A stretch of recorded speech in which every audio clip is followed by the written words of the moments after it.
Today we're talking about meta, and we're going to be hoping to answer these three questions. Number one, why do we see the same champions in high-low solo queue year in, year out, season in, season out? Number two, what traits do these high-low champions have comparatively to maybe some of the more common champions we see in the lower tiers? And number three, based off these traits, what would I consider modern-day high-low evergreen champions, and maybe what would a high-low evergreen champion pool look like? So in order to kind of kick off this video, we need to talk about what I deem to be three high impact champion traits. The first one being lane control and priority, the second being skirmishing capacity and mobility, and the third one being side lane priority. Now, each of these are impactful in their own right, and to the extent in which they're impactful depends on, the meta in other roles and what kind of is happening more broadly within League of Legends. But I would say kind of right now, and the way the game has evolved, side lane priority is probably one of the most important kind of traits for a consistently high elo evergreen mid laner. Now, we'll be touching on this more in depth throughout this video, but I think it's just at a high level. These are the core three that we're going to be focusing on within this video. Now, lane control priority, right? It's exactly what it is. These are the champions that can kind of brute force priority and pressure in the lane phase. They're great for getting first move into river to secure those grubs, complementing jungler invades, or preventing the enemy from roaming.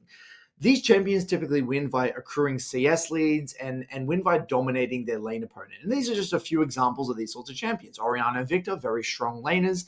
Zoe gets priority and pressure in many, many matchups. Yasuo kind of gets priority and pressure in many of these matchups. So these are just examples of champions that kind of over-index or have this particular trait in spades.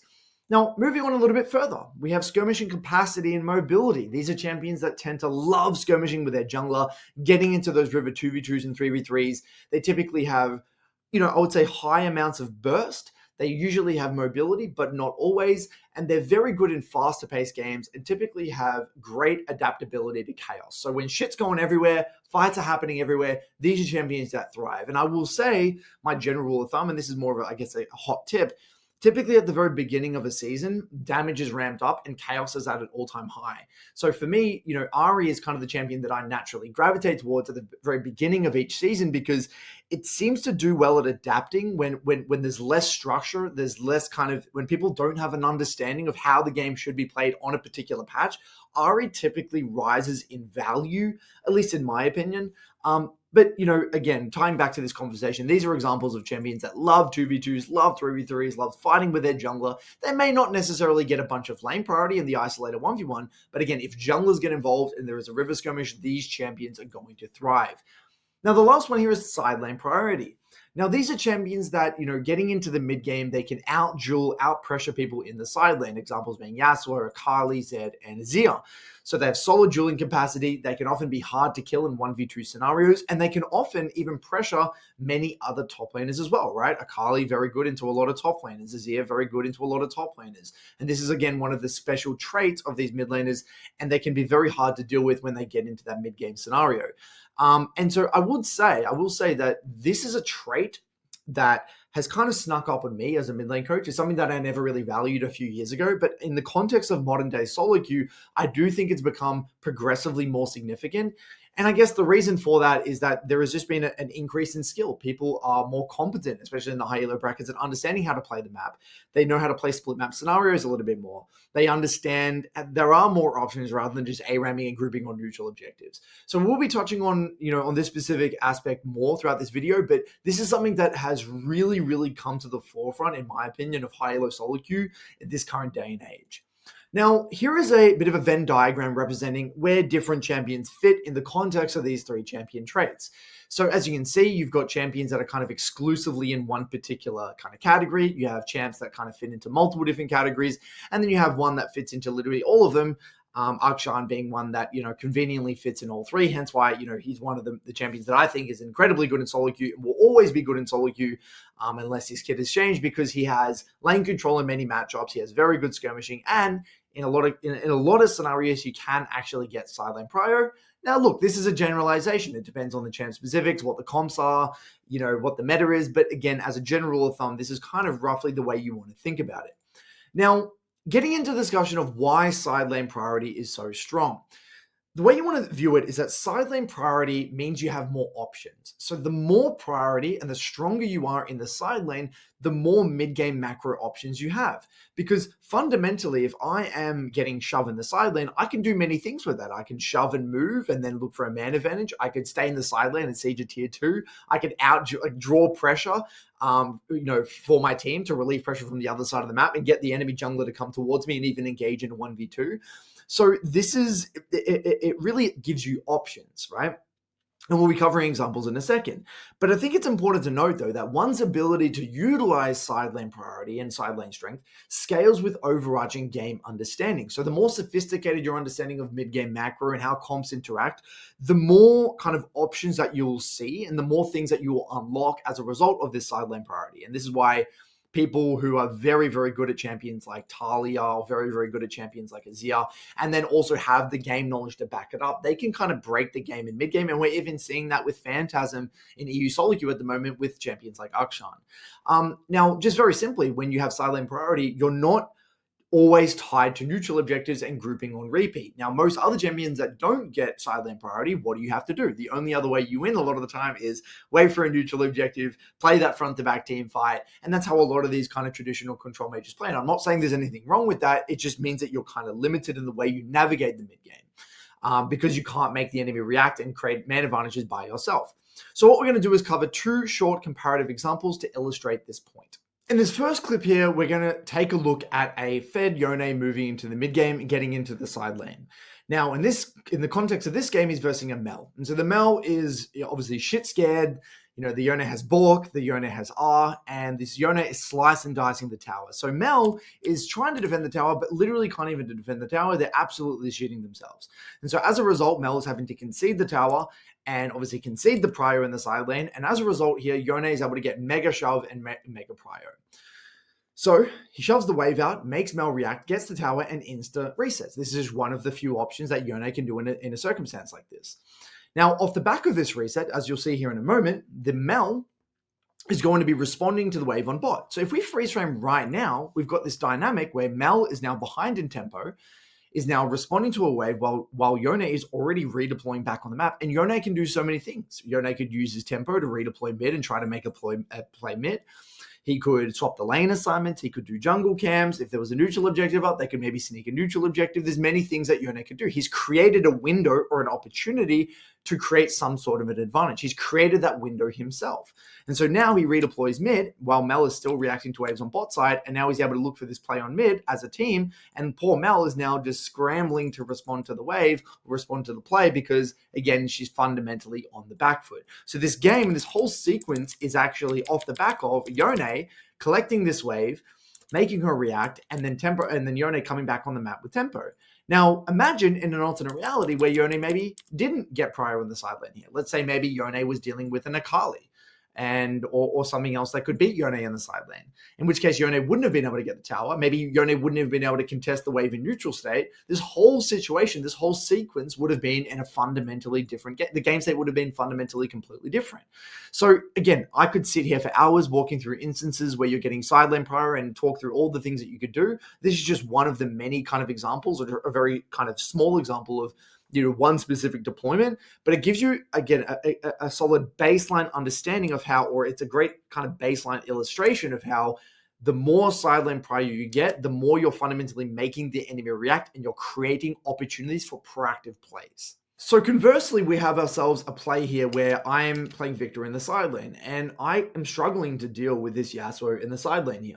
So as a result, even though I'm actually really quite fed, I just don't have the ability to deal with Yasuo at this stage, especially if I don't know where the jungler is, right? As an immobile mage with no flash, I'm quite limited in the amount of prior that I can generate in the side. So I'm the one now having to react to Yasuo in the side lane. Now, because I'm the one on the back foot and I'm the one responding to the waves, I don't feel safe enough to be able to contest. And in this particular case, what do a lot of mages have to do? They have to now catch those shallow waves and they have to regroup through mid, try to get a bit of control with your team and try to create a front to back team fight. So here we go. I catch the shallow wave. I move over here and I try to get a bit of control with my team.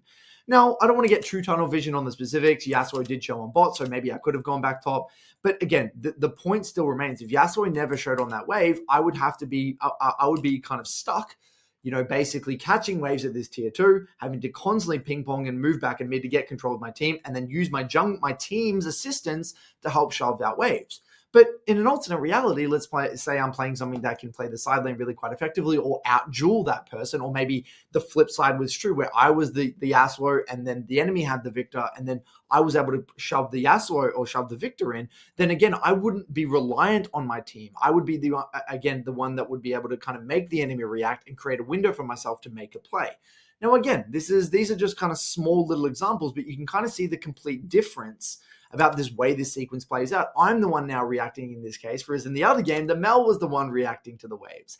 And this changes the entire dynamic. And I could, like I said, I could sit here and talking about, all the different things that I could do or the Yasuo could do in this scenario. That's not really important, but just this very simple premise of one person making the other person react is kind of what I want you guys to understand, and is the core reason why side-lane priority gives you many options and makes your mid-game a lot more effective. Now, it would be disingenuous for me not to mention this, and it's important to note that skill diff is very real. Champion mastery and player skill matters. And an example here would be Ahri, right? Ahri traditionally doesn't have the strongest early lane. She doesn't get lane control in a lot of matchups. If I'm versing something like an Orianna, I'm probably going to struggle in lane. But let's say I'm very, very good at Ahri, and let's say I can skill gap my lane opponent, and I can bump Ahri from being predominantly played for skirmishes and 2v2s to a champion that is actually getting lane priority and winning lane. Well, that fundamentally changes the entire strength and the dynamic of a champion like Ahri. And this, there can be many examples of this, but again, skill diff and champion mastery can push this champion into multiple different categories among many others. And this is, maybe on a bit of an unrelated note, but I guess important to note that this is why you see a lot of Smurfs smurf on champions at scale, because if they can actually minimize their weaknesses or maybe win lane when they shouldn't win lane, or junglers that can have a strong early game when they shouldn't have a strong early game, that fundamentally breaks the game.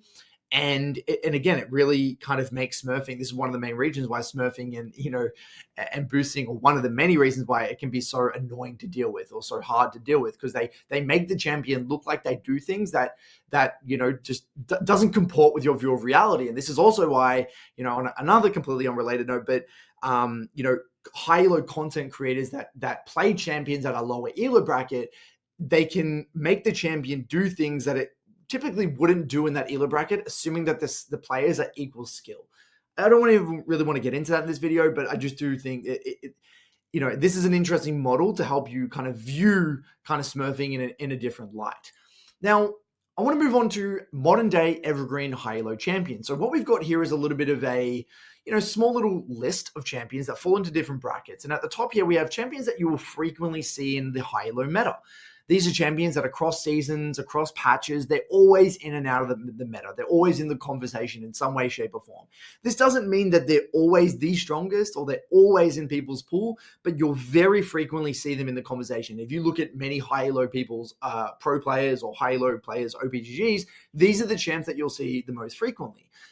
So look, you guys can ask questions or debate this in the comments. I'm happy to kind of poke around the comments and answer questions about this. I don't want to go into all the specific, but this is, again, a good overview of what I would consider more evergreen high-elo champions. Now, as a bit of a case study to back me up here, we've got Caps, right? So this is Caps's OPGG. He's top 5 most played champions over the past, was this like 6 seasons or 7 seasons, right? So starting in season 8, you can see he's playing a lot of skirmishes and champs with lane prio. So, Yasuo and Zoe, he's got a bit of an AD carry mid that kind of fits many different categories, bit of LeBlanc, bit of Ryze. And as he goes through the seasons here, you can kind of see how the champions are very kind of similar. There's very few champions you'd be like, wow, why the hell is that there? I mean, the only ones that really, to me, are outliers would be maybe Nefiri. There's a flash in the pan, maybe when Nefiri was strong and he was trying to try Nefiri. Outside of that, most of these champions, or maybe Gragas, I don't know if he was playing Gragas secondary or whatever, but basically all of these champions comport with those 3 traits or have overlap between many of those traits. And again, it kind of comports also with the tier list that I made before. These are all champions that are constantly ducking in and out of that kind of high elo category. Now, I guess the obvious question from you guys is going to be, well, what do these traits have anything to do with champion strength? Why do we not see Lux, for example? Lux, is a champion that many people love, but why is she not seen in the high elo brackets? So I want to kind of compare Lux with some other control mages. So here we have Lux. It doesn't have the greatest skirmishing, and a lot of the time it doesn't get sideline prio. So as a result, it maybe only will very loosely fit into this category, if at all. It actually doesn't even get lane priority in a lot of matchups. But let's be I guess kind here, and let's say the Lux is very good in getting lane prio. Lux really struggles to kind of jump into other categories. She doesn't have multiple traits or multiple of these high elo traits, right? If you take a champion like Ari, she can dip between many of these categories. You take Victor, who can win a lot of side lanes and get lane control. He can dip into many categories. And you have champions like Talia that can sometimes do all three. So champions that are frequently seen in the high elo metas are champions that can kind of cross many of these barriers and have many of these kind of be present in many of these high-low traits, therefore making them very effective in SoloQ. And so Lux, in the case of her, she lacks that ability to jump categories. She has poor skirmishing, inability to play side lane, and if you kind of compare her to many other champions, she just lacks that flexibility. Now, that's not to say that Lux isn't necessarily a bad champion. It's just that you won't see her in the upper echelons because she's that type of champion that has very well-defined strengths, but very well-defined weaknesses. She's kind of niche in that sense. You want champions that are typically better in high elo have kits that can do many different things and again have that cross compartmentalization. So again, hopefully this answers your question, gives you a little bit of context. Now, I think it would have been, again, a bit of an L for me to not talk about wave clear because wave clear is a very significant part of what makes a good quality kit. Wave clear makes lane priority easier, makes minimizing hard matchups easier, makes shoving and moving in the mid game easier. It makes creating tempo easier. It makes many aspects of the game easier. So if you guys are looking at patch notes, and this is something that I do to this day, something that you always want to look for is the wave clear of a champion getting ulted? Right, so wave clear buffs completely change the dynamic of a champion. This is why when Zoe got that wave clear buff, it was absolutely huge. This is why when LeBlanc, had that static shiv meta, and LeBlanc was a champion that traditionally had very poor wave clear, but when she had a lot of wave clear, that fundamentally broke the champion. And this is how champs like Akali, LeBlanc, and Silas are, for the most part, kept balanced or under wraps and in control because of their poor wave clear. So if you have a champion that has good skirmishing, and gets maybe can get lane control and has good wave clear, that's where the game kind of gets broken. And that was kind of my contention. I actually even messaged Froxon about this, and I said how Static Shiv LeBlanc was fundamentally broken by concept because again, a champion like LeBlanc should never have high quality wave clear. It breaks the kit, it breaks the game. So again, be on the lookout for wave clear buffs. It's typically something that is something that flies under the radar.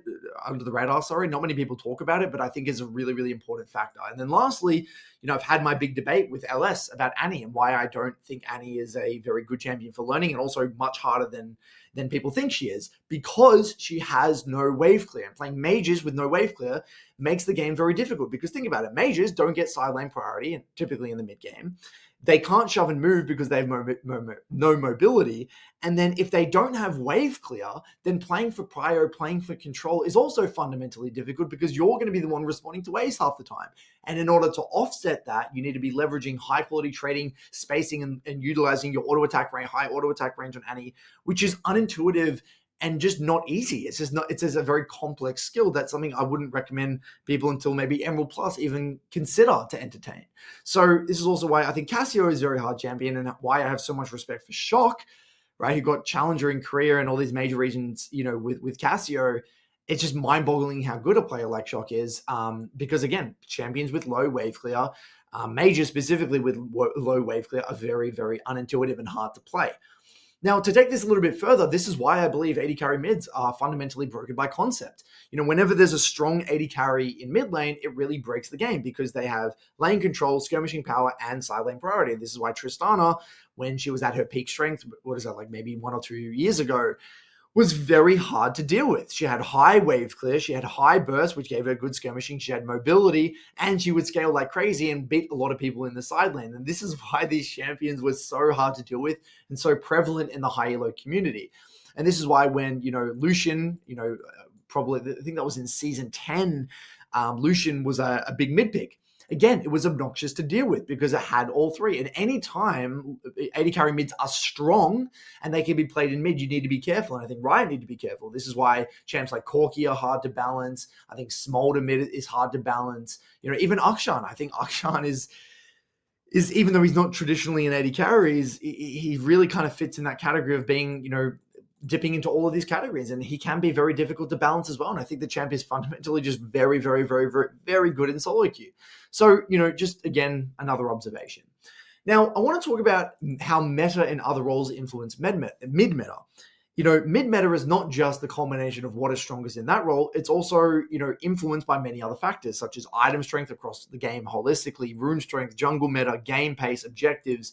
So, for example, in faster metas, we just may see more skirmishes and champs with better 2v2 strength and adaptability. Hence why, like I said earlier on in this video, at the very beginning of a season, champions like Ahri rise in popularity and effectiveness because at the very beginning of a season, there's a lot of damage in the game. Riot like to overload damage, and then they tone it down over time. Champions like Ahri love chaos, can adapt to chaos. Same thing with LeBlanc, those sorts of champions. So that's just one example of what can happen with a faster-based meta.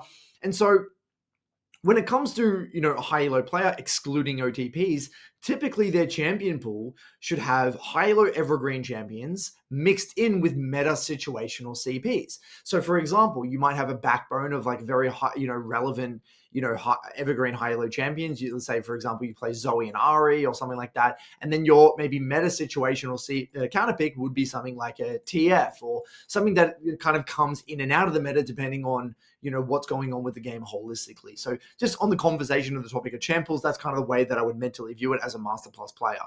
Now, on the topic of OTPs, what about OTPs? You're talking a lot about meta. If there's people who are playing all these champs that don't have these traits, how are they winning, right? So OTP's approach relies on bridging meta disadvantages or kit disadvantages through raw mastery, expanded mental stack, extreme knowledge of matchups and capabilities, both in lane and mid game, as well as creative rune and itemization choices, right? So I want to take Hassam as an example, right? Hassam being the Swain, one of the best Swain players in the world over in EU West, amazing player to watch, incredibly gifted mechanically. I love watching him play. He makes up the differences with Swain just through being, obviously he has very creative rune and itemization choices. He's obviously got an massively expanded mental stack. And look at his matchup knowledge. He knows how to tailor his build, his runes, his playstyle, every single little thing in the lane to make up for the fact that Swain has a lot of, disadvantages inside the kit. That's just one example. So one thing that is important to note, though, you will see the LP swing quite rapidly with non-evergreen high-elo OTPs. So if you look at Veigar OTPs, Azul OTPs, Casio OTPs, typically they fluctuate quite a lot as a result of the inadequacies of the underlying kit. So let's go and take a look quickly at Starzol, who's one of the best EUS Veigar OTPs account. So here we have Starzol. So for those of you who don't know who he is arguably one of the best Veigar OTPs over in EU West alongside Veigar V2. This guy is a hardcore OTP though. He literally only plays Veigar and he's very impressive to watch. But if you take a look at his LP graph and you take a look at how he swings LP across, the season, it can be crazy. He can go from 1,200 to 700 to 1,000 back to 800. He swings massively. Obviously there is an element of that being, stemming from the fact that, he's an OTP. But I would argue that specifically, this is naturally embedded when playing a champion like Veigar that is way more volatile and way more affected by meta. Right. So if you're playing a high-low kind of evergreen champion and you're an ODP, there's going to be less inherent fluctuation because the champion is always relatively solid. For example, Akshan OTPs, even if Akshan goes, a little bit down in strength or increases in strength, you won't see as much LP fluctuation. But a champ like Veigar can go from being pretty solid to pretty darn weak in the actual span of 4 to 5 weeks. And so as an OTP like Starzol, he has to just cop it. He's like, all right, well, my champ might be the worst on the patch and he might be one of the best on the patch. So again, this is because the champ doesn't have the backbone of these three kits. He struggles to get lane prio. He can't play the side lane that effectively, and his skirmishing is average at best. And as a result, he has to make up many of the differences with very good micro creative setups. As you can kind of see, he's changing his setup and his build every single game, to make up for those discrepancies. So if you have any questions, guys, about anything we've covered in this video, let me know in the comments. I'll see you guys for another video soon. Cheers.